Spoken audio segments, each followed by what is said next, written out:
We are here in your house sports after dark. I'm Manny D. It's your boy Vassos. Fat Sam's not with us at the moment. Apparently, he got stuck at a party hosted by the Diddler. Hopefully he's not in the same room as the Diddler, but Yeah, we'll see. The outcomes of that, but that's what's going on here. No, it's not in this house in the background that I'm still in.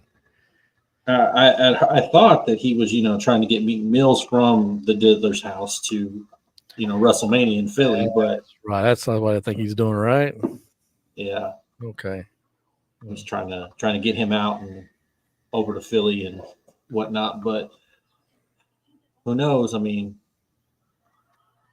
We've seen it in the Get Him to the Greek movie. You know how Diddy is when it comes to trying to leave his party early. Got great cardio. Yeah, it's like that. Can't outrun him. He's like, you can't outrun me. I'm black. It's like that SPM song, "The Riddler on the Roof." The Diddler on the Roof. I haven't heard that in forever. Yeah. Oh man, that's poetic right there. I cannot think of the last time I listened to SPM. His streams are going to go up now because of us.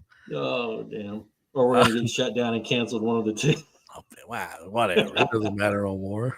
Wouldn't be the first time. Yeah, people have done worse. That's true. Well, yeah, thanks for joining us. If you're joining us, you're not joining us, you're missing out. If you watch us later, appreciate y'all watching us later. But yeah, of course, Facebook, In Your House Sports, YouTube channel, In Your House Sports. Go like, share, subscribe, do all that good stuff. We have our Twitter, X, whatever you want to call it. I still call it Twitter. I still call it Twitter. Yeah. It's a hard thing for me to call it X. I hear that. I hear X and I think like porn. Yeah. Like legitimately is the first thing that pops in mind. I don't know if that says a lot about me or what, but it's society. Yeah. Softcore. It's 1X. Yeah. Mid triple. Yeah. Double X. Hardcore. It's triple X. It's a Skinamax. Yeah, there you go. HBO After Dark. Was there HBO After Dark, right? There was, right? I forgot. Damn. Oh, but that's great. We're on Twitter. And Instagram as well. And TikTok. Tickety Talk. All that good stuff. Olding fans. Still pending, guys. Still pending. So still pending. Just gotta wait. Just chill out. Okay. It's under construction right now at the moment. But yeah. But we got a jam-packed show tonight. A lot going on. A ton of stuff. A lot going on. We were talking about we got the NCAA Final Four coming up. We got the Texas Rangers, defending champs, starting out opening last week. About a week already, damn. I know it's wild. Yeah. Then we got the huge blockbuster trade in the NFL, which I know you're very happy about. It came out of nowhere to me. Damn. It came out of nowhere to me. I got a funny story about that. How I found out. And then we got something's going on right this weekend in wrestling. Some small local independent show. I think it's in Philadelphia. Yeah. It's like the 40th version of this, right? Something like that. 40th iteration. I've never heard of it. We'll talk about that. Yeah. But anyway. Well, we didn't talk about this before we came on, but like the women's Final Four is coming up as well. The women's the Iowa versus LSU, 12.5 million, right? That was wild. Record for a women's game. It's great. Yeah. And so legit shout out. That's great. That's good. You got legitimate. But that's the thing with women's basketball though. When you have Albany versus Tennessee Tech, it's bad to watch. Mm-hmm. You got these like LSU, Iowa, UConn, whoever else, USC. I mean, it's good basketball to watch. So yeah, but yeah, when you can tell where the talent is in women's college basketball. Like there's the blue bloods in the sport right now, and there's the ones on the come up. But you know where the prime schools are at. Yeah, who are going to have that talent that it's not a step down. No, it was good for the women's basketball, and you got UConn and USC who you can't overlook as well. There's Paige Buchers who's finally back. and you got Juju Watkins, who's fucking good. Like, so Yeah. you got player storylines and everything. But we're talking about the men's Final Four coming up. You got UConn and Alabama, and you got NC State and Purdue, like we predicted. Yeah, right. Only one number one seed, and it seems like every year that's how it ends up happening. You know, all these like experts, they have like, you know, all the number one seeds making it, or three of them, and then one or none make it. Yeah. It's like, what was it that one year with when Virginia was like projected to win the whole damn thing? Oh, they got knocked out in the first round? They got knocked out in the first round. They predicted like all the experts had all four of the number one seeds there, and none of them made it. I don't think any of them made it out of the Sweet 16. Yeah. We actually got two number one seeds. UConn and Purdue are both number one seeds. Oh, yeah, I forgot about Purdue. And then, and then Alabama's a 4, and NC State's an 11. Alabama had some hype around them. Was it last year or the year before where they were like, I want to say it was last year, that they were looking at it being like a Final Four team. So because I think did they win the SEC last year, or they almost won the SEC last year? Almost won. Yeah, but they were hyped up last year, and they got an early round exit too. I think like the round 32 they were out. Yeah, didn't Tennessee won the SEC this year, right? Yeah. Alabama made the championship game last year. That's what it was. They made the conference tournament. So originally I had UConn versus North Carolina and Houston over against Purdue. So, and I got UConn right. I got Purdue right. And I had UConn versus Houston in the national championship game with UConn winning. The only thing I got holding on right now is UConn winning the championship. But other than that, like the road to get here has been trash. Yeah. I mean, the one time when you think, no way Duke's going to do it, and then they all of a sudden pull a rabbit out the hat, and you know, they knock off the number one seed, which, we've discussed this, how terrible some of the games have been as far as turnovers, shooting, and just all around sloppy play. Yeah. I don't know. We keep saying maybe it's the ball, I don't think it's the ball. Like, I could see with maybe losing the handle and turnovers, but just some of the absolute dumb shots. And some of them is just terrible passes. Yeah, I think too, are they really looking at selfishly, or are they looking at themselves in these moments? Like, I want to make the moment. I got scouts watching. I know there's people watching.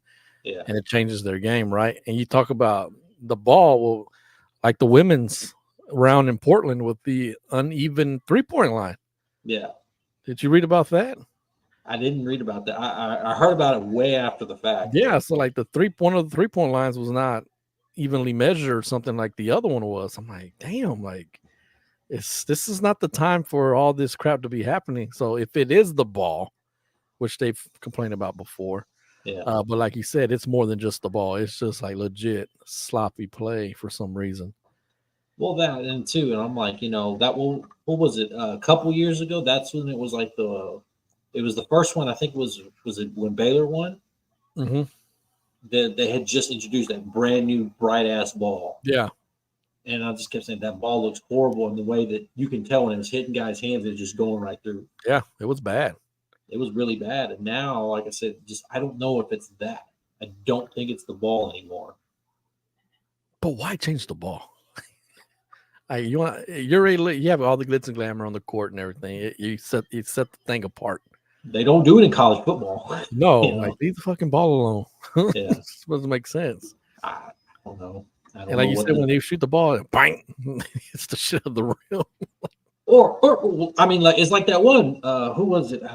Who was it? The airballed a freaking free throw. Yes. God damn it! Who was it? I wish I. Was it the Houston game? I think it was a Houston game. It was Houston and Duke, right? It was either Houston and Duke, or it was Houston and whoever they played the round before that. I can't remember. It might have been Houston and Duke. Free throw, nothing. Yeah. Miss. It falls completely short. Doesn't hit the front of the rim. Not a damn thing. Didn't even hit the net.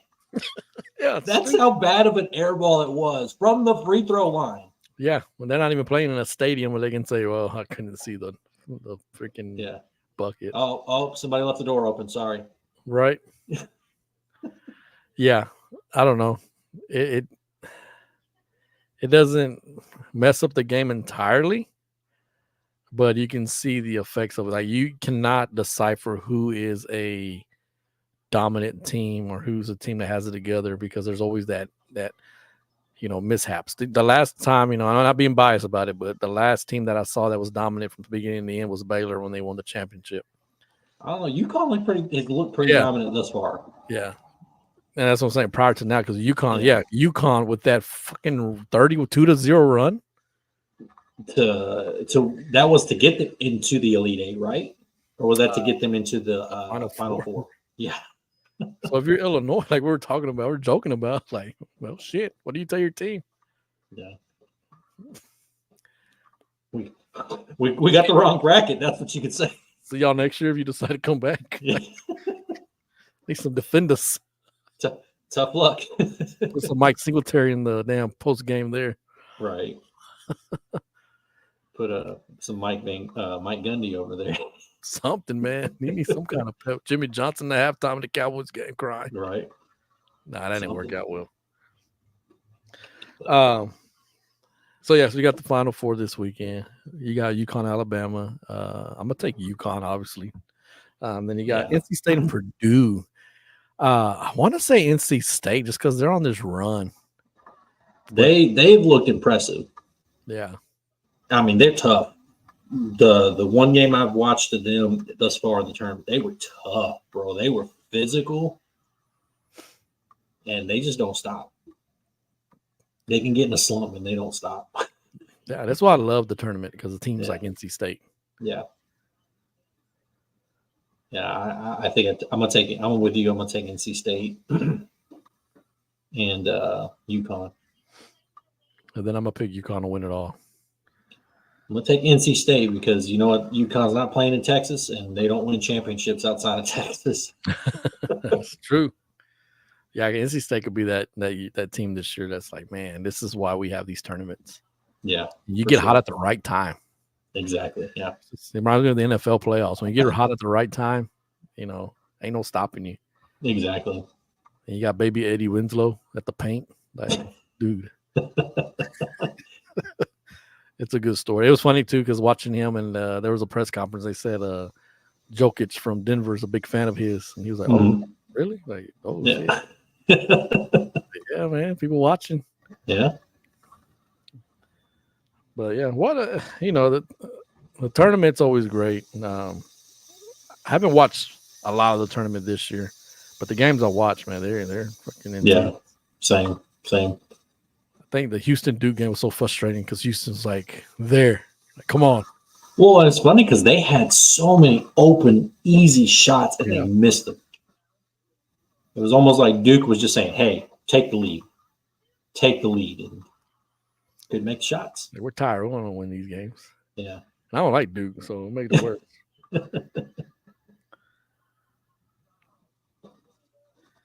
But yeah, so we'll see what happens in the end. Then the women's, who's in the women's? It's Iowa, UConn, South Carolina, and North Carolina, NC State. Yeah, NC State. That's right, they're in too. So see what happens there. I'm going for South Carolina all the way. Yeah, I can't see anybody beating South Carolina. I think if Iowa makes it, it's just going to be another ass kick. Yeah, and what pissed me off last year with the LSU Iowa championship game, the officiating was horrible. Yeah, terrible. And I was like, man, if you tell somebody, hey, to watch this women's game, it's going to be badass. That's the wrong game to watch because that officiating was crap last year. The officials wanted to make it more about them than the actual game. Yeah. So, but yeah, we'll see. We'll see college basketball coming to an end, which obviously rolls into opening week last week. Texas Rangers start off the year with a walk-off win. I mean, Jesus Christ, talk about starting the season the way it ended, just nail biter the whole freaking way. Now here we go. This is what we do. I mean, Evaldi went out there and pitched a pretty solid, what did he pitch? Six innings? Yeah. And then what's his name came in? Sports. What's Swords, yeah. Sports, yeah. Yeah, he looked all right. Leclerc blowing a freaking save. Yeah. It's like, dude, come on, bro. I mean, I've got my own reservations on Leclerc thus far, and then the stupid, terrible blown call by the umpire when there was clearly a foul ball, Oh, yes. and he said, "Nope, didn't hit him." When you clearly see that it got foul tipped, and Yeah. I mean, granted, yeah, Jonah Heim should have got on the ball, but could have cost him the game. Yeah, blown call. So, yeah, opening night, beating Chicago 4-3. Then on Saturday, beating them 11-2. Then Chicago took the last game 9-5. And then they started the road trip against the Rays. Won Monday 9-3. Lost Tuesday 5-2. And won last night, yesterday, 4-1. So 4-2 so far. Now we get to the assholes. The assholes, yeah. Lost Josh Young for about 8 weeks, 8 to 10 weeks. Got hit by a pitch in the 9th inning. Broke his wrist. Sucks because he had a hell of a game. That he had a home run. Starting to find his groove there at the plate. I mean, Adolis hit his 100 career home run. Yeah, that's why I'm like, damn, he's only hit 100. Right. That's like they're all Texas. Right. Yeah, you don't want injuries to happen, but if you want to happen, I guess you want them now. Get them out the way. Yeah, now early in the season or before you get to the All-Star break. Definitely. Yeah. But now you got the home series against Houston. Houston started out 2-5. Got swept by the Yankees. Got swept. I mean, they were all close games, but they just didn't have the clutch hitting at the end. No. And I'm fuck you, New York. Right. It's like, yeah, oh shit. Yeah, you motherfuckers. But I mean, they came out struggling, but then the same thing happened to them last year too. Astros came out really low last year. What was Altuve got? He broke was it his hand or his wrist? Yeah, I think it was his wrist. Same thing, got hit by a pitch. See, because he missed like the first month to 2 months of the season, and it took him a while to kind of get back on track. But like you say, you catch on late. Yeah, and it helps when you have freaking Yordan Alvarez. So that's true. Yeah, you got that guy.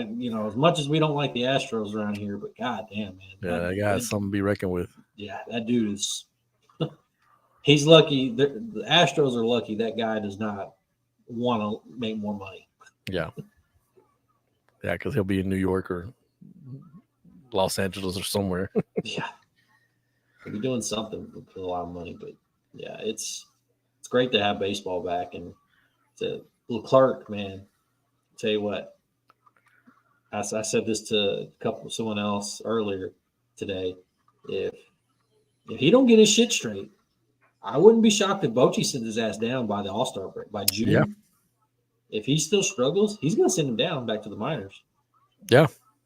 Either that or come trade deadline. Hey, get him out. They probably do trading block first, get something out of him. Yeah. Still young, right? It could be a young prospect, but still it's like, nah, we don't want to do this whole bullpen cardiac thing. Because he doesn't seem to focus in until he gets guys on base. Yeah. Yeah. He puts a couple guys on base and he focuses in. That shit's dangerous, dude. Even postseason we're talking about, shit, here we go. Fuck. It's like Saturday. Saturday, the exact same thing. I'm at the game and we're sitting there and I can hear my dad and my mom. What the fuck are they doing? Well, they're not saying fuck, but yeah. They're like, what are they doing? Why are they leaving this guy in? I'm like, this is what he always does. Yeah. I says he'll get it out, and then he'll fall behind every count, and he doesn't focus in until he puts 2 or 3 guys on base.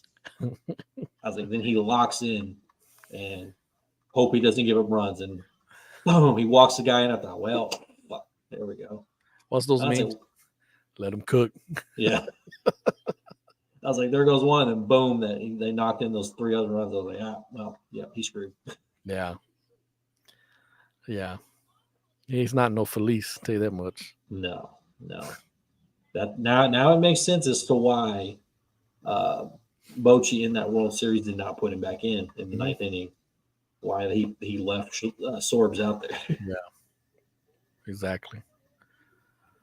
So 4-2 to start the year. Got a 4-game series with the Astros. Hopefully we can go 8-2 after this series. Hell yeah.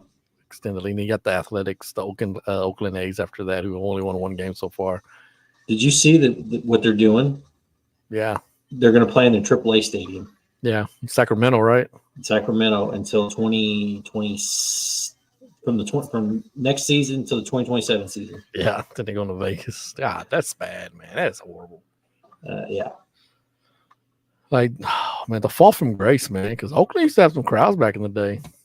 Well, when they were good, I mean, you think of the teams they used to have with Giambi, with when Canseco was there, Dennis Eckersley, McGuire, Ricky Henderson. Mm-hmm. I'm like, how can I forget Ricky Henderson? Yeah. No, they did. Eckersley with that sidearm pitching. Oh man, went from. I mean, that was back in the day when you didn't have a defined closer. Right. You had your guys or whatever that would come in and do it, but he was one of those guys that pitched 9 innings. It just seemed like every time he was out there, he pitched 9 innings. Mm-hmm. But yeah, they had a squad, man. Yeah. It's just, you look at Oakland, right? You lose the Raiders, you lose the Warriors, you losing the A's. Like, damn. Yeah, Marshawn's going, what the kind of shit is this? Yeah, seriously, though. Oh, well, boo-hoo for them. Can't even get an XFL franchise. What kind of shit is that? Yeah. I'm sorry, UFL. The UFL. Even the XFL was around. He still couldn't get an XFL franchise. Right. Then we talked about the trade of the week in the NFL. The NFL, like they go quiet for a second, and it's like, boom, here we go. Got to make the switcheroo real quick. Switcheroo on the cap. So Stephon Diggs leaves Buffalo. The Houston Texans trade for Diggs on Wednesday. A 2025 second round pick via the Vikings to Buffalo. Houston also acquired 2 draft picks, 2024 6th round, 189 overall, and a 2025 5th round pick. I mean, pennies on the dollar, it seems like. And, not only that, we basically, it's a 1-year rental, basically, is what it is. We cashed out all the last 3 years he had on his contract, which my thinking is the purpose of doing that is you're going to use him to free up some cap space. Mm-hmm. So you can re-sign Nico Collins. Maybe he comes back on a shorter term deal, maybe bring another free agent receiver kind of as a 1-year deal. That's the way I see that. Maybe hope that, hey, we're good enough where he signs for cheap. Yeah. I mean, really, like after that, where's it going to go? And he wants to win. Yeah. So it's funny. I didn't know about this. So I got up yesterday about 10 o'clock. I wake up and I'm just kind of sitting there like whatever, going through my phone, whatever little notifications I have. I shit you not. I'm like, look at a couple messages, get off, hit social media. I shit you not. I click on the first, I think it's Facebook. Clicked on the first thing, click on notifications before I get anything. A buddy of mine's calling me. He's like, dude, is this for real? I'm like, is what? What for real? I'm thinking he's talking about like fantasy football already. I'm like, dude, like I haven't touched the app since the season ended. Like, what the hell are you talking about? He says, the Diggs trade. I'm like, I don't know what you're talking about. He says, y'all just traded for Stephon Diggs. I'm like, I don't know if that's true. And then I hear the and I'm like, oh yeah, I guess it is true. Shit, yeah, we did get him. But yeah, when I saw that, I was like, we didn't have that in our suggestions or predictions, which is good. Right. Keeps you, surprised. Keeps you guessing. But yeah, man, that's good for old CJ Stroud. And come to find out that the Bills gave him open market to go to any team he wanted to, except Kansas City. Yeah, it's funny. Rent free in their Yeah. head. That's wild. But it means it says that he had a say in where he went. He wanted to come to Houston. Yeah, that's good though. Yeah. I mean, you recognize that's what I'm saying too. We were talking about him re-signing maybe in the after next year. If he's good about just winning and he sees the future, then he's going to stay. Oh, yeah, especially if he finally gets himself a Super Bowl. Yeah, which I know that's just drastically, optimistic to say. Mhm. But I mean, this Houston offense, man, it looks pretty deadly. He didn't have Tank Dell towards the rest of the year, end of the season, Yeah. and so the running game going. Mm-hmm. Defense is young. Defense is improved, obviously, and DeMeco Ryans is going to continue to improve that defense.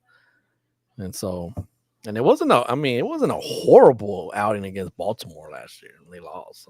Yeah.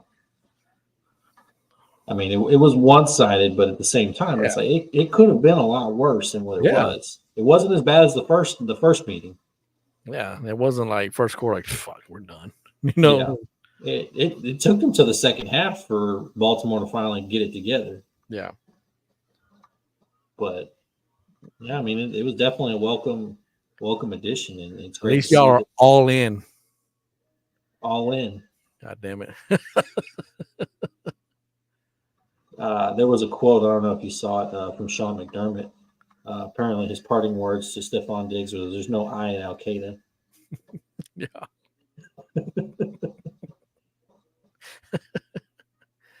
Oh man, Buffalo. What's going to happen in Buffalo now, man? They just blew up that whole team. I mean, Josh Allen's just got to be like, he's literally the Fresh Prince meme where he's just looking around like, yeah, I don't know anybody in here. Vaughn? Oh, Vaughn's at rehab. Okay. And you do the whole Dave Chappelle, you know me. Why? Well, fuck them. That's why. Yeah. Why train all these people for Josh Allen? Well, fuck them. That's why. Yeah. He's going to run even more. Right. So it's like he's going to break Lamar's rushing record from a quarterback. He's going to be like Mr. Perfect, throwing the ball to himself. Yeah, running, catching, and everything. He's doing it all. That's hilarious. But we said it. We've been saying it for like the last 2 years at least. Like Buffalo's window is closed. Yeah. Just like the Falcons were after the whole 28-3 disaster. Like that was it right there. It might be back open with Kirk Cousins. You never know. But with that team though, with Matt Ryan and all them, Oh yeah, that team, yeah. That was it after that. But Atlanta's back up. Matt Ryan was never the same again after that. No, man, at all. But yeah, we'll see what happens next with them. If we got the draft coming up in what, a couple more weeks, a few weeks, 3 weeks, maybe? Right? 3-4 weeks, yeah. So there's something going to happen there, obviously. Makes that way more interesting. It does. It really does. It's been a very fascinating offseason. I mean, I don't remember this many transactions going on like this, like this big transactions going on. Like we say that every year, and it keeps topping each other. Well, and it's funny. It's like you'll have like one or two huge ones, and then it's like a bunch of just like little small ones, if at all. I feel like not last season, but the season before, it was kind of, it's like day one, you had like a bunch of stuff happen, and then nothing after that. Yeah. This year, it's just been like, oh, you're relaxed. Okay. Here's this, here's that. Oh, by the way, here's Rashid Rice. Here's this, here's that. Yeah. You gotta have something in there with a car and a wreck and whatever. Some kind of drama. Yeah. Something. AFC West. Something involved with the police. You got to have something. Police, car, AFC West. What? Yeah. It's what happens. Yeah. You see the video? No, I didn't see the video. God, that dude was going fast, man. It's stupid, dude. Like, what the fuck, man? What's wrong with y'all? Yeah, it's crazy. And I know nobody died, but somebody got hurt, right? God, I think so, yeah. He hit somebody, yeah. Yeah, stupid. I mean, something about them damn SMU boys, I guess. Something in the water in Dallas. Yeah. Damn Methodists. But yeah, so we'll see what happens prior to the draft, and then draft night. Or we're gonna have another Mike Vrabel incident where he's like, Yeah. trading everybody. But yeah, so we got WrestleMania 40 coming up this weekend, Saturday and Sunday. Woo. Yeah, if you've never been to WrestleMania, you need to go. That shit You is have to go. great. It is incredible. Yeah, especially now that it's 2 nights. It's like you have to go at least one. Yeah. Um, Well, I'll never forget that first Dallas one when they did the whole 6-hour thing. Like, yeah, going on. that was tough. That was rough. There was hell getting in. Yeah. It was hell getting in that bitch, but I mean, man, it was fun. Phone dying and everything. Yeah, right. Battery was draining. At least we didn't. The one thing I will say, at least I didn't have to watch Ryback. I can say that at least I missed Ryback. Yeah. Oh, yeah. It was him and Kalisto, right? Yeah. Yeah. You know, I'm sure Kalisto's grateful for Ryback since he didn't fall directly on his head and Ryback actually caught him. But other than that, screw him. So, yeah, WrestleMania 40 years, man. It's crazy. Wow. I tell the story. I remember very, very, very faintly remember WrestleMania 6. Mm-hmm. I just remember the Warriors colors, dude. I just remember this. I was like 2.5, 3 years old, but I remember the colors. And then I think it was Survivor Series that year. That's when I really like, oh, that's what it is. And then years later, I watched WrestleMania 6 back on tape, and I was like, hey, I remember this. So I literally been watching this since WrestleMania 6. Yeah, it's crazy. See, when I first started watching wrestling, I think it was 96, end of 96, and I really wasn't watching it to where I was like keeping up with it. Mm-hmm. But I remember watching because I remember seeing Hogan and the NWOs when they had just started. They were running roughshod over everybody. So 97, that would have been what, WrestleMania 13? Mm-hmm. And I wasn't watching WWF at the time. It was like after WrestleMania. I just remember The Undertaker was like the first one. I was like, oh, shit. Yeah. Just the whole, grand walk where, he raised his hands, the pyro, the flames would come up. I remember all that, and I was like, oh, damn. And slowly watching everything there. I think when I started full-time watching WWF it was after Austin after Owen Hart dropped Austin on his head. Mm-hmm. Summer of 97. Summer of 97 is when I started watching, and it was right before the Hell in the Cell. Yep. I remember that. It was right before Hell in the Cell with The Undertaker and Shawn Michaels and Kane. Mm-hmm. And I remember going, damn, there's 2 big bastards, and they can both throw fire. I was like, oh, damn. I was like, there's 2 big ones, and they both throw fire and stuff like that. And 14 was the first like WrestleMania that I actually sat there and watched. And me and Sam were actually the first actual WrestleMania I watched all the way through because I get to watch it live. 14. Mm-hmm. My mom wouldn't order it. She was like, no, I'm not paying for that shit. Yeah. But we watched WrestleMania 3 on VHS. We rented it from Blockbuster, popped it in. We watched the whole thing. Tried to, try to recreate one of the matches. We tried to do Savage and Steamboat. That shit didn't work. Oh man, that was before its time right there. Yeah, we tried to do that one. I think we tried to do the Hogan one was just too easy, but we didn't try that one. That one we didn't really care that much about. But the whole Savage and Steamboat was just awesome to us. I thought that was, and it's still the best match on that card. Yeah, it is without a doubt. Yeah. Man, you didn't go through the whole pain of the 94, 95 years, dude. Oh, so trash. I watched it. Man, it was so horrible. And then you can't watch WCW. It was trash too. It's like, oh, I've gone back and I've watched some of those. I haven't watched 8. That's one I have not watched. WrestleMania 8? I haven't watched WrestleMania. I tried to watch WrestleMania and I got through most of it. That one was bad. Yeah. The Shawn Michaels Tito Santana match was good at 8. Yeah. I haven't seen that one. Bobby the Brain in commentary on WrestleMania 8 saved the WrestleMania on that show. Mm-hmm. That was the Flair and Savage, right? Yeah. I think that's the only match from that I've seen. Yeah. Oh, no. And Brett and Roddy. Yeah, that was a good one too. Those are the only 2 I've seen. I think too that's why I was such a Bret Hart fan, because back in those days he was saving the company with just his matches alone. Yeah. And then Shawn Michaels, of course, Cream City when Shawn Michaels, man, he was fucking great. You know what I mean? Like, right. and this dude's good. And Yeah. so there was a lot of people in school that were ashamed to be Shawn Michaels fans. Well, you remember they were all chanting Shawn is gay. Yeah. And I'm like, fuck that. Shawn Michaels is great. And they're like, what? I was like, yeah. Like, he's great. His wrestling is awesome. And so, yeah, we would argue, man. Like, I was Undertaker, Shawn Michaels. I was Macho Man fan first. And then when he went to WCW, I'm like, man, fuck you. And so I turned heel when Taker hit Macho Man at his wedding in SummerSlam. It was great. Man, see, I liked Shawn. It took me a while. It wasn't until I want to say I was in my early 20s to actually appreciate Bret Hart. Mm-hmm. And early, I was like, yeah, he's fine, whatever. But I was like, Shawn's definitely the best, I mean, even as a kid when he first was like the kick up and all that, wow. Yeah.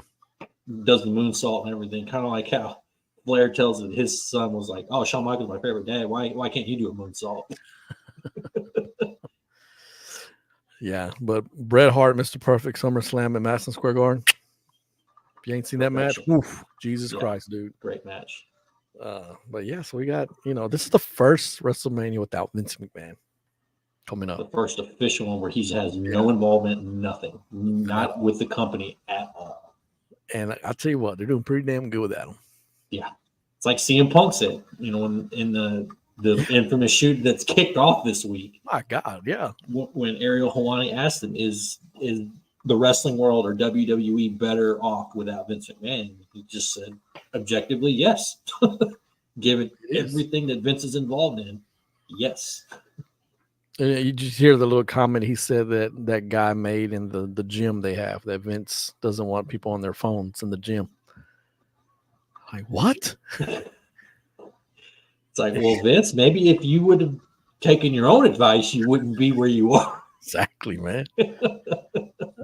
But yeah, that interview, man, it pissed a lot of people off. Obviously, we know who it pissed off, but it was. Mm-hmm. I work with a guy, and he's an AEW fan. Like, he's AEW all the way. Mm-hmm. And I told him, I said, dude, you've got to watch this interview. I said, you need to watch it. And so he watched it. And he said, hey, man, he wasn't lying. He goes, he's told the truth. He goes, mm-hmm. He goes, I'm AEW all the way, but right now I'm WWE because it makes more sense right now. And he wasn't lying. It's like, yeah. Truth hurts. It does. And he pulled no punches, but he wasn't malicious about it. He just spoke his mind. Yeah, this is what it was. I mean, apparently Cody was on there as well. I didn't watch that interview, but I didn't watch it either. But so his things, he said that his anger from a lot of people in AEW that he's focused on was people that were basically he just pissed off the way Brandy was treated. Right. He didn't go into detail as to what it was exactly that he said she was mistreated about, or stuff that she did, or what she's being blamed for. To me, the only thing I can think of is that maybe because you remember how when right out the gate, how what's her name, Kylie Ray, the rumors were when she first left was, oh, she was flirting with Cody and Brandy got pissed. Mm-hmm. And all that onus got put on Cody and Brandy. And I think it was just things like that. Yeah. That I think just really kind of rubbed him the wrong way. It's like they took her on-screen character to be like, this is how she really is. Yeah. In a way. And I think too, he's not going to say it, mm-hmm. but I really believe he saw where it was going, and he knew like the business model, because Cody Rhodes got the same business acumen as CM Punk does. Really does, yeah. Yeah, and he saw where Tony Khan was booking to, and Cody was like, nah, this ain't it, man. And so he's like, fuck, I'm going to leave. This is not good. I'm not renewing this. I can't get through your thick skull. Because, dude, like the first years, like I watched it because it was structured, man. It was, you had a bit of everything. It was flowing well. Yeah. And then once Cody was distancing himself from, creative order, you can tell, and it kind of just like, here's your fucking cocaine Excalibur rundown. What happened? How's he bleeding? Yeah. Where'd that dog come from? Like, it's like stuff like that. Like, what the fuck is going on? I'm gonna change this shit. Like, Why is he punching at the wall? yeah, it's like what? When the title change hands? Like all this stuff, man. It's like, and why is Moxley bleeding? Ain't nobody touched him yet. Yeah, he just came down the damn aisle. Anyway, I don't know, but yeah, it was a great interview with Punk. Like I said, he used his words. He was careful how he used his words, and just it was his opinion on what happened. And I mean, he's making money now. Yeah, he's making money. I mean, prime example. He was trying to squash everything with the Bucks and Kenny, the Elite. Mm-hmm. They didn't want any of it. Kenny was the only one that was willing to maybe squash it, but because the others weren't, he was willing to go along with the others. Yeah, he's loyal to the guys. They weren't going to put their personal feelings aside and just make money. He wasn't willing to do that. Whereas, you look in the WWE, which is funny. So, obviously, I guess there's actual real life beef with him and Seth Rollins. Right. But they're willing to put their personal shit aside and work together to make money, which they will once Punk gets healthy. I don't know if the stuff between him and Drew is like real or if that's just storyline. Yeah. If there actually is anything there. But from the way they're making it seem like there is actual some real, real stuff there. And then today, obviously him and AJ Styles don't get along. Right. And today AJ Styles said in the interview, hey, we don't like each other. Yeah, that part is true. We don't get along. But seeing how he is now, because even though he said he referenced it, I have friends in AEW. I love him, all this other stuff. But put that to the side. I see how he's been since he's come back. This is for real. I'm willing to get in the ring and make money with him. And Randy Orton too. I don't know if you saw the clip of the video they had when they were watching their match from WrestleMania 27. Yeah. When he said, he didn't care for him, and he said something about, Punk this, and Punk walked around the corner like, motherfucker, I'm right here, say it to my face. So he's always been that dude. Yeah. And Randy's like, man, I love this man now. You know what I mean? Like, yeah, he's just a straight up dude. Exactly. Yeah. Some people can't handle that. But it is good to see, like you say, like him and Rollins will eventually be on good terms. Oh yeah. Well, it's like him and Cody too. Yeah. Seth and Cody apparently didn't get along, and now I'd venture to say they buried whatever they had. Because you could tell at first the tension. Yeah. Just like with Punk and Rollins, you can tell the tension. Yeah. And then Corey Graves talked about too how they made amends too. Yeah. And so, I mean, it's good to see that. But yeah, that interview was great. I mean, they kicked it off at the right time. They knew what they were doing. I knew exactly what they were doing. And then all these AEW wrestlers with hashtag thank you AEW. What the fuck is going on? Then you have Edge. I finally saw the Edge promo from last night. Yeah. Bruh. With like 5 people clapping. I was like, bro, why did you send him out there? The worst person. Like, that's dumb. You got somebody who's been in WWE is like half his life. He's like, that's a WWE guy. Yeah. Why are you sending him out there? You got to send at least Moxley out there. And if he's not available, you got to send, I don't know, who else would you send? Darby's Hell, you could have sent freaking Eddie Kingston out there. Yeah, exactly. Eddie Kingston. Somebody. And apparently the FTR was talking shit afterwards. Yeah. Like, come on. And they're friends with Punk. That's what I didn't get. I was like, I didn't get that part of it, but whatever. Oh, and I don't know if you caught this, but Edge cannot say Will Ospreay's name right. What did he say? How did he say? He called him twice Will Ospreay. He called him Will Ospreay, and I was like, does he know that's not his name? Or is he just, trying to pop them backstage or whatever? It could be. Like Super Troopers. Right, yeah. Right, man. Yeah, it's funny, man, for the people who like try to defend them. Like, come on, man. Like, this is trash. Yeah. It really they should have even addressed it, dude. Yeah. And then the Young Bucks doing their little scapegoat and love your work. And then the Cry Me a River later on after that. Yeah. It's like, come on, man. Like, that just, and I think who was it? O'Shea Jackson was like, this is the shit. Why? That. He says, now that pretty much almost approves that everything he said was right. Yeah. And they're like, well, he talked about, well, fuck, you got to ask during an interview. Yeah. And he was professional about it. What happened? He didn't name you by name. Yeah, he's told his story. Mm-hmm. And obviously, the Hangman Page thing was out there, and Jack Perry thing was out there, like all that. He wished him well and all this other stuff. He didn't wish. He even said that he liked Jack Perry. Yeah, and that's okay. Here's another thing I was going to bring up too was the fact that Tony Khan had him in charge of Collision. He was in his contract. Mm-hmm. What the fuck he supposed to do? Not say nothing? Right. And the fact that he was like, look, you need to handle. And the fact that Tony Khan was like, what do you want me to do? Yeah, it's like, be the boss. Exactly. And so people are like, well, who's Punk? Apparently on that other contract he had some authority figure authority. So he's using his contract. He's using his position. Yeah. And he knew, like he said, like, you got to handle it because you're not going to let the way I handle it. Like he said, a poetic word is what he said. Yeah. So, I mean, everything we've known about this shit is true. You know, Khan's a clown, man. Just can't run a business. The wrong. Can't manage a target. Nope, at all. But yeah, so that was a tremendous interview. But yeah, you got night one of WrestleMania stacked.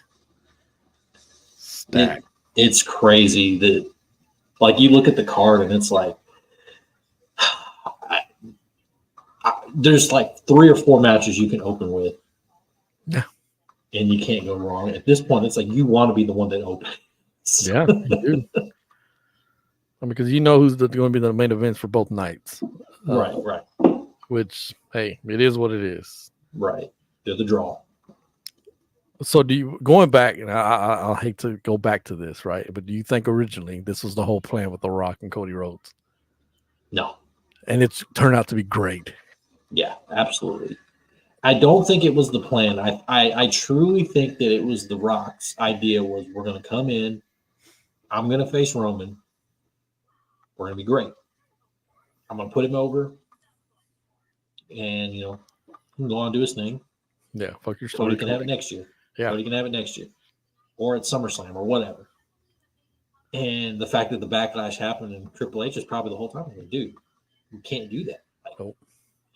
You just can't do it. And, Rock's like, no, it'll work. Trust me, just watch it. And the fact that it didn't happen is like, all right, you're right. All right, well, it's how do we get back to it? And look how they turned it, what they turned into, man. Like, and I think once The Rock said, okay, when he saw, all right, they really want Cody, I'm on board with it. He could have pitched a hissy fit and stood his ground and be like, no, this is what we're doing. Seeing as how he has that ultimate authority. Mm-hmm. And he said, you know what? I'll be the bad guy. I'm fine with that. I'll put this mofo over. Yeah. Well, you see, Nick Khan had said that Triple H is the final say, though. Yeah. He said, yeah, he with The Rock works with him, but Triple H, it comes down to him. I mean, he is the head of creative, so. Yeah. And so with Nick Khan probably was like, no, this is his Hunter, baby. Yeah, this is it right here. Like, you are this person, but you don't interrupt with this. Yeah. And it makes for a good formula, man. It's a good checks and balances system. Yeah. It's like NXT Black and Gold takeovers. Like these PLE events, you can't miss them. No, you really can't. And I'm pissed because I'm like, damn, that means I got to miss TakeOver. And I want to watch this TakeOver really bad. There's a lot of good matches on that undercard for TakeOver. That's going to be, it's going to be a good one. Like I really want to see the Roxanne and Lyra match. I know that one's going to be good. The tag titles is going to be interesting to see what they do there with that. Dragunov and D'Angelo will be pretty cool to see what they do with that. But Trick and Mello, the fact that they're main eventing, no title, it's going to be great. That's going to be great. So let's go through these matches for night one. I'm just going off what the order says on Wikipedia. Mm-hmm. We got Rhea Ripley defending the title against Becky Lynch. I think Ripley's going to win. I would have said Becky, but the fact that she even said to herself, last week that or was it last week or this week? She was on Ariel. This week too, Monday. that she said that she doesn't have a contract extension yet. Yeah. Granted, I know something will get done. Yeah. But her book just came out, which I did buy, by the way. It's autographed copy. Nice. Haven't read it yet, but I plan on it. Yeah, I don't see a reason to take the title off of Rhea right now. Becky's gonna get paid. She's gonna get paid. Yeah. And you have Gunther versus Sami Zayn. See, at this point, you can pick either one that's going to open. Yeah. Gunther and Sami, that's just, whew. I think Gunther retains. I think Chad Gable's going to cost Sami the match. I think Sami's going to win it. Yeah, that's going to be huge if he does. Oh, yeah. Yeah. I think it really depends. I think it just depends on when he goes on in the show. Right. I think that's going to be a big telltale sign as to who's going to win. If they open, Gunther's winning. Yeah. But I think if it's anywhere in the middle to the end of the card, Sami's winning. Then you got the 6-pack tag team ladder match for the undisputed WT tag. Did you hear the rules on this one? No. So the match is not over until both set of titles are off.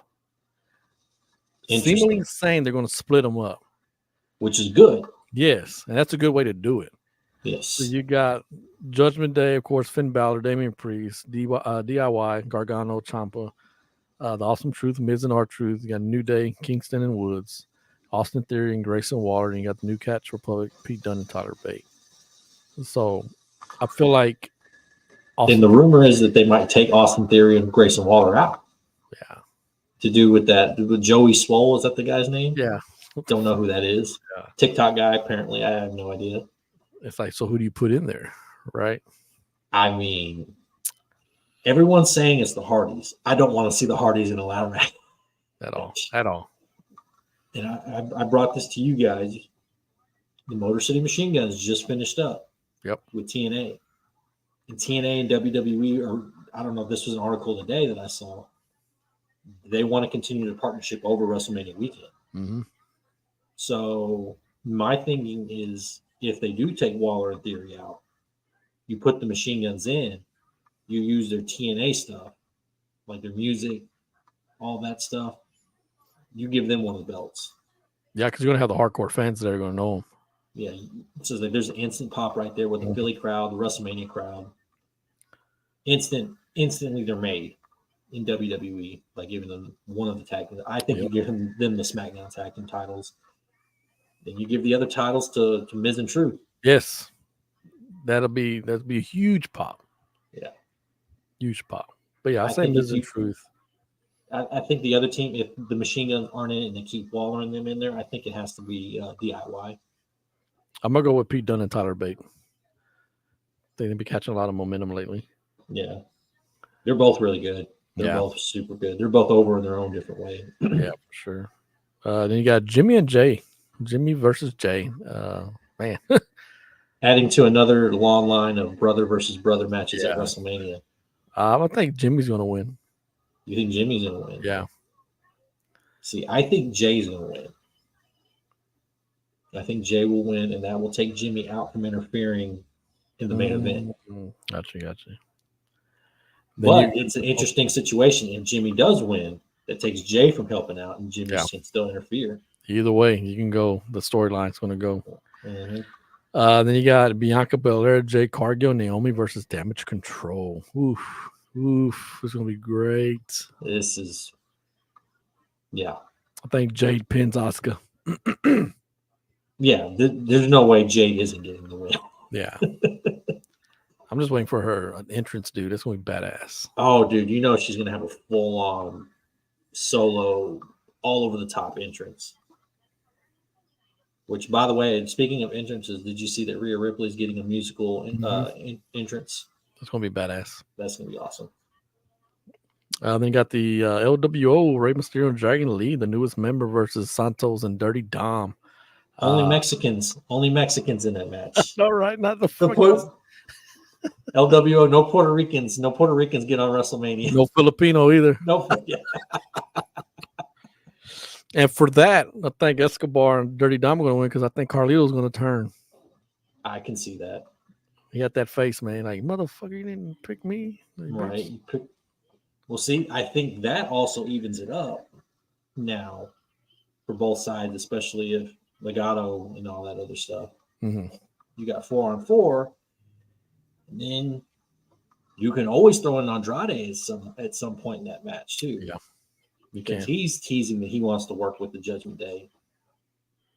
But then you can tell none of the other Judgment Day guys trust him. Right. So it's another interesting wrinkle in that. They got stories blending together, man. It's great. Yeah. Then you have, of course, the Bloodline, The Rock, and Roman Reigns versus Cody Rhodes and Seth Rollins. This is where all the shenanigans are going to happen. And I'm going to pick Rollins and Rhodes just because there's going to be shenanigans happening to prevent any shenanigans happen from night 2.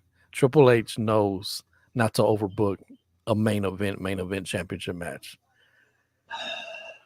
See, this is where I'm not sure. This can go either way. Mm-hmm. This can go either way. I cannot see Roman losing twice. I can't see him losing twice in one weekend. And I don't think Rock is taking the pin. I can't see Rock taking the pin. I think Rock and Roman win. I'm gonna be ballsy after all these shenanigans happen because there's gonna be a lot of shit going on. Mm-hmm. I think Rollins pins Rock. Ooh.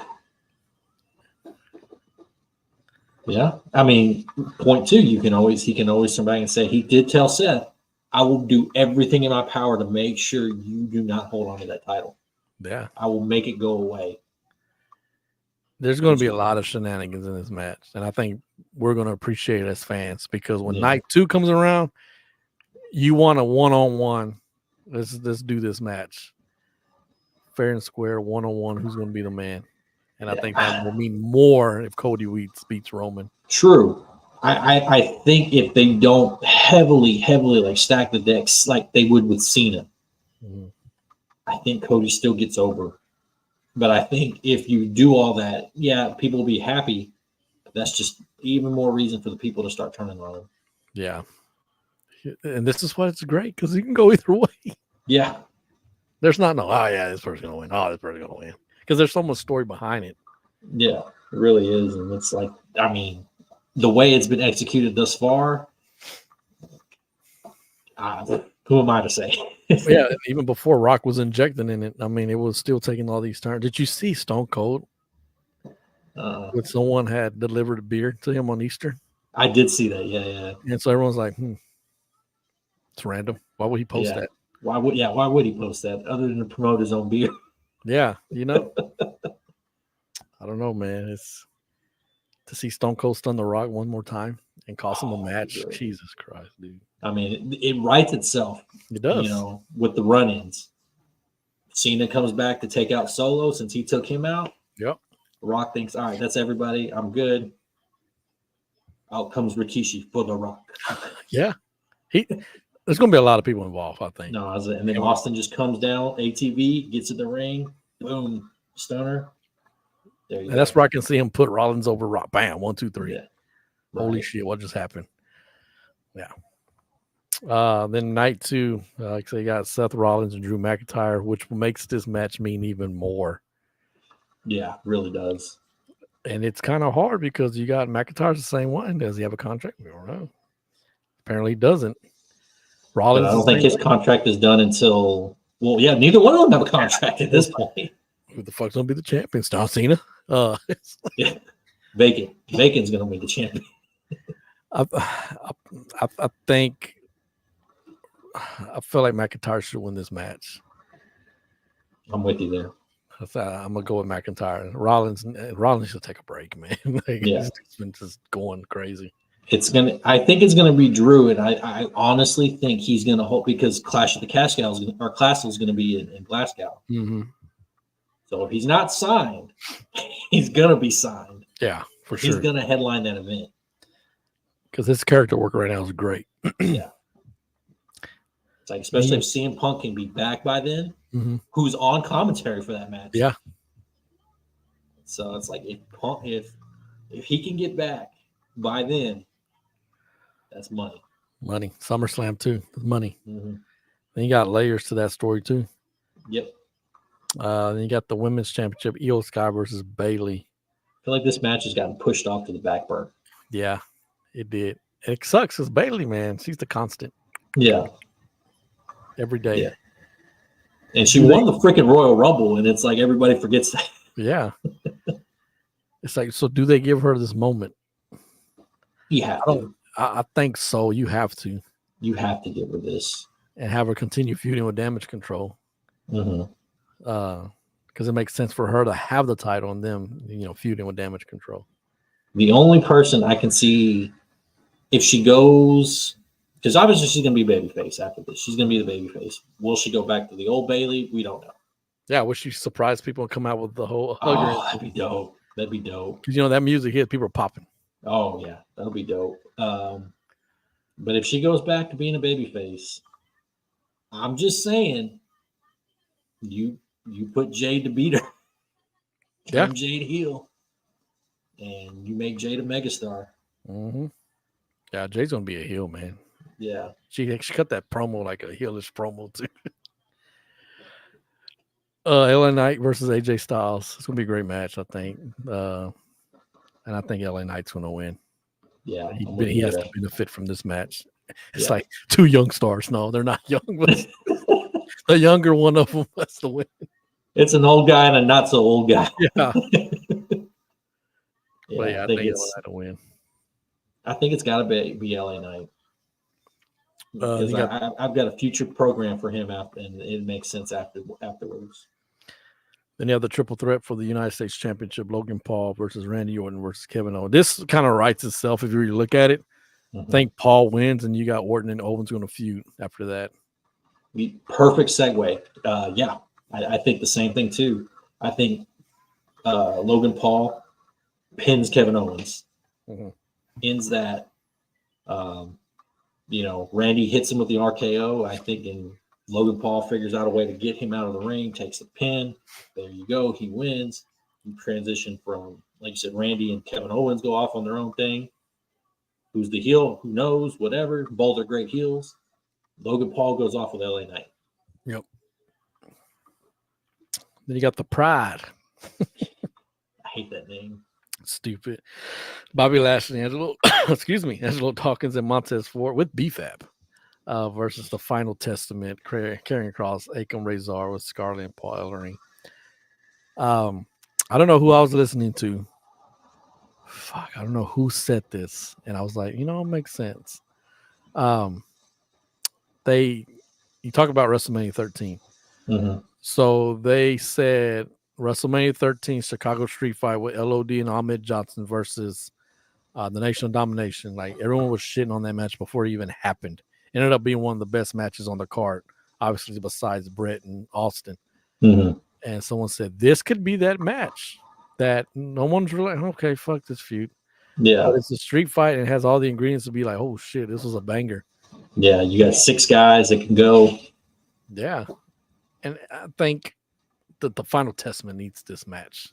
Yeah. They need to win this match. So, I don't know if you watched the Bray Wyatt documentary yet. Not yet, man. I'm not ready to cry yet. So, yeah, you're gonna cry. I watched it, yeah, especially towards the end. It's super sad, but I'm sure you saw like the screen captions and the things off Twitter about how it ends and everything. Yeah, or at the very, very end where the lantern's there. Yeah, and you see Bo's reflection on it. I think that's what I think. Honestly, like it kind of writes itself. Bray was supposed to face Lashley at WrestleMania. Bo helps Final Testament beat Lashley, and there's your program, Lashley and Bo. But he has like I think if that's the way you're going to do it, and if he's going to continue that and become the Fiend, Bo becomes his own version of the Fiend. It's like, yeah, the Fiend possessed me. I blame you for everything that happened to my brother. Man, that'd be deep. Yeah. That'd be deep. But it makes sense, though. Yeah. Because for a while too, it kind of felt like they were going to have Karrion Kross and Bray Wyatt kind of together, right? I think so. Pair together and then feud afterwards. Yeah, something. Then you have, of course, Roman Reigns versus Cody Rhodes for the championship match. Cody is hyping this damn thing up. He's almost kind of put his foot in his mouth, I feel, in building this thing. Yeah. Because it was on ESPN. He told Stephen A. Smith, I have to win. If I don't win, I might as well just do commentary. Yeah. And then he said something else on Ariel about he has to win or something like that. Or was it? Yeah, it was on Ariel. He was kind of doing the same thing last year too, though. Remember? True, very true. Like you're like, oh fuck, he's winning this shit. Hell yeah! And then when you're like, fuck, he didn't win. He didn't win. And you remember all the backlash, right? You remember all the backlash about it. Mm-hmm. And you're like, there's no way he's going to do it next year. Like, no one's going to be interested in the story. Well, they got more interested than before. Yeah. I don't think you can tease people 3 years in a row with that. No. And I don't think Triple H is going to do that. He ain't stupid. Yeah. He's not. Yeah. You can't have Cody looking like an idiot 2 years in a row. No. And he just resigned too. Yeah. I guarantee you, motherfucker, I'm winning at WrestleMania 4. I'm not signing this bitch to you. I'm winning. He's going to win. He's got to win. Yeah, he's going to win. Does Damian cash in? So I've heard that. I've heard them say, and that was also, somebody pitched that to me yesterday too, about Priest cashing in, but in the world title match, not in this match. And I was like, well, I can see Seth beating Drew and then losing Damian. Hey, karma. Yeah. Karma. 9 years later. Got you. Right. So I can see that. That'll make sense. Yeah, for sure. And so I just don't. You can't do that to Cody. No, they won't. I think it'd be more the world heavyweight title that would happen, because then you got a natural story with Drew and Damian. Yeah, already there. Especially if you want to kind of make Drew a semi baby face until Punk gets back. Yeah. So. And Damian will be a transitional champion. That's all he would be. I mean, to me, I think he's earned at least that, considering everything that he's done for the past, since Backlash of last year. Yeah. So it's gonna be great, man. I know you got Lil Wayne, Meek Mill, all these. Who was it? Joey Swole. You said his name, right? Joey Swole. His name. Jason Kelsey. Apparently, he's going to make an appearance. Yeah, you got him. Where's Boys to Men at? We got to have Boys to Men. Fucking Will Smith. Oh no, he might be slapping people. They may not want him backstage. You're like, we got Punk. That's enough. That's all we need. We don't need no one else slapping people backstage. But it's going to be a great event. Hers going to be called. They did you see the setup? I saw it. I saw a little bit of it. I didn't see the whole stage. I just saw like when them building it up, like what they put out last week, the beginning parts of it. Yeah, they revealed it today. It's pretty badass. It brings me WrestleMania 2000 vibes with the whole green in the background. Mm-hmm. You know, everybody was like, "Is it gonna have a big X and an L?" Well, yeah, it has a big X and an L. Okay, Yeah. Like it's a football stadium. It's not like they were last year in the SoFi, right? Yeah, where you could build a big ass stage. People, they need to see in the back. Like they're gonna be sitting there. They don't want it to be like another MetLife Stadium where. Oh yeah, but yeah, it gives me Matrix vibes too. It's pretty nice. I liked it. That's dope. So yeah, I can't wait. 2-night event. Fun times. So you know what's funny? I was telling my coworker today. I said, technically, Sting may not be under contract. I said, you have all the interference. Sting be like, I never said I was going to wrestle again. I'm retired. Didn't say I would make an appearance. Comes to help Cody. Yeah. I was like, the only problem with that though is can't turn the lights out all the way. It's outside. Right. You're still going to see him sneak out from under the ring. Rolling, taking forever to roll out the ring. Right. Rolling from under the ring. And Can you imagine if Tony Khan let Dustin Rhodes? Dude, Come I on. think honestly, I think if the Punk thing hadn't happened, he might have considered it. Yeah. But I think now that whole thing has happened, he's just like, nope, fuck that. Yeah, I'm gonna be petty bitch. No, that ain't happening. Dustin, you're fired. Yeah, it's gonna be interesting, man, to see. I feel like that, like I said, night one, that tag match is gonna have all kinds of shenanigans. Yeah. Because feel like you have Dustin to will- take care of everyone in that main event. Mm-hmm. Not to sound mean, but with the exception of The Rock, those other three, you've got to take care of them. You've got to protect them. Yeah, you have to. So there's Right. gonna be a lot of stuff going on. The only other thing I heard a way to do it is you, especially if Seth somehow keeps the belt, you have Seth beat Roman. And there's apparently like that's a way to get them to SummerSlam. So I was like, huh, that's interesting. That's an interesting way to do it. I don't know why you would do that. We still need that Roman Seth match, but one more Yeah. time. One more time. They make Yeah. magic together, man. It's great. Yeah. Well, we appreciate y'all joining us here on In Your Sports After Dark. Yeah. So continue to like and subscribe and all that to our YouTube channel, Facebook, In Your House Sports, Twitter, In Your House Sports, Tickety Talk, Instagram, all that good stuff. Want to email us, inyourhousesports@gmail.com. You connect with us. Lots of stuff going on this weekend. Lots of stuff. Don't ask me to do shit. Right. Right. D, Your boy Vasos. peace out. Peace.